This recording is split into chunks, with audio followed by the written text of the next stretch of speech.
বিরুদ্ধে যায়, ওনারা সমালোচনা সহ্য করতে পারেন না। অনির্বাচিত এবং সিলেক্টেড যারা প্রশাসক আছেন বিভিন্ন পৌরসভায়, বিভিন্ন কর্পোরেশনে, তারা প্রত্যেকে সরকারের বেতনভুক্ত কর্মচারী, তারা নির্বাচিত প্রতিনিধি না। যেহেতু নির্বাচিত প্রতিনিধি না, জনগণের কোন সুবিধার জন্য তাদের কোনো দায়বদ্ধতা নাই। জনগণের কাছে ওনারা দায়বদ্ধ না। আজকে যদি নির্বাচিত প্রতিনিধি হতেন, নির্বাচিত প্রতিনিধিরা জনগণের কাছে দায়বদ্ধ থাকতেন, জনগণের দাবি আকাঙ্ক্ষা সমস্ত প্রতিফলন ঘটাতে সচেষ্ট থাকতেন। এ কারণে আমরা চাই অবিলম্বে বাংলাদেশ গণতন্ত্র উত্তরণের পথে এগিয়ে যাবে।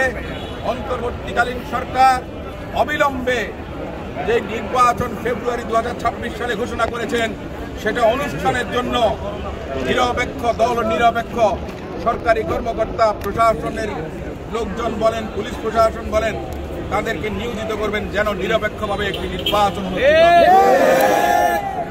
অতীত স্বৈরাচারের দোসর যারা আছেন, কিংবা এই যে প্রশাসক সাহেব যে কথাটা বলেছেন, যাদের জনগণের কাছে কোনো কমিটমেন্ট নাই, এনারাই হচ্ছেন রাষ্ট্রের আবর্জনা।